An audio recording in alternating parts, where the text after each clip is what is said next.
నమస్తే.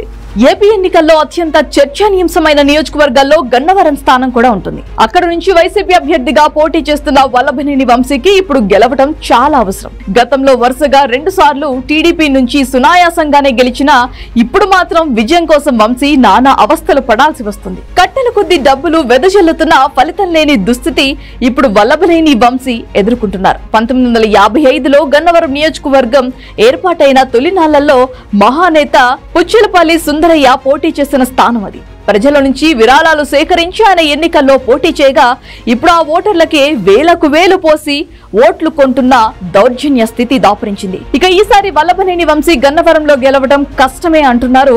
ఇక ఓటు సుమారు 3000 వరకు పలికిందని చెబుతున్నారు. ఓట్లు కొనుగోలుకే వైసీపీ సుమారు 150 కోట్లు పైచిలకు ఖర్చు పెట్టిందని చెబుతున్నారు.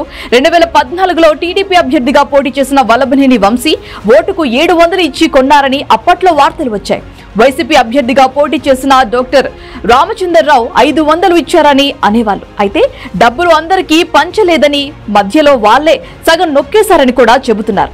ఇక 2019 ఎన్నికల్లో టీడీపీ అభ్యర్థిగా వల్లభనేని వంశీ పోటీ చేయగా వైసీపీ అభ్యర్థిగా యార్లగడ్డ వెంకట్రావు నిలబడ్డారు. ఇక ఆ ఎన్నికల్లో వెంకట్రావు గెలుస్తారని అంతా అనుకున్నప్పటికీ అది టీడీపీ కంచుకోట కావడంతో వల్లభనేని వంశీ గెలిచారు.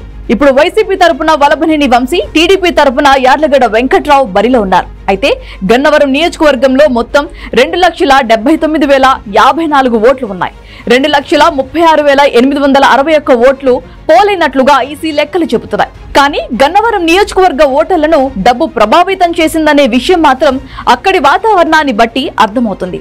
యార్లగడ్డ వెంకట్రావుకు మద్దతుగా విదేశాల్లో ఉన్న ఆయన స్నేహితులు ఎంతో కొంత సాయం చేయగా, మరోవైపు వల్లభనేని వంశీ మాత్రం ఈసారి డబ్బు పంపిణీలో చాలా పిసినారిలా వ్యవహరించారు. ఎలాగో ఓటమి తప్పదని ఆయన ఫిక్స్ అయిపోయినందునే ఉన్న డబ్బుల్ని సేవ్ చేసుకుందామనే ఆలోచనలో ఆయన ఉన్నట్లు తెలిసింది. ఇక నియోజకవర్గంలో మైనింగ్ ద్వారా కోట్లాది రూపాయలు దండుకున్న వంశీ అనుయాయులు ఈసారి కనీసమైన సాయం కూడా చేయలేదని చెప్తున్నారు. వైసీపీ అధిష్టానం సుమారు 50 కోట్ల వరకు ఇచ్చిందని తెలిసింది. ఇతరితర పనులు చేసింది మరో 10 కోట్ల వరకు ఉందని వల్లభనేని అనుచరులే చెప్పారు. అంతేకాని సొంత డబ్బులు వల్లభనేని బయటకు తీయలేదనే ప్రచారం జోరందుకుంది. వల్లభనేని ఓటమి పక్కా అనేందుకు కారణాలు అనేకమున్నాయి. పార్టీ ఫిరాయించి చంద్రబాబు సతీమణి భువనేశ్వరిని వంశీ అసెంబ్లీ సాక్షిగా అవమానించారు.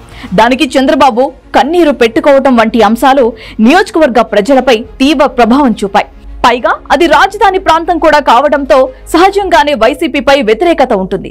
ఇన్ని వ్యతిరేకతల మధ్య వంశీ ఓటమికి ఫిక్స్ అయిపోయారని అంటున్నారు. అందుకే డబ్బులు పెట్టినా వేస్ట్ అనే భావనతో జేబులో నుంచి రూపాయి తీయలేదని చెబుతున్నారు.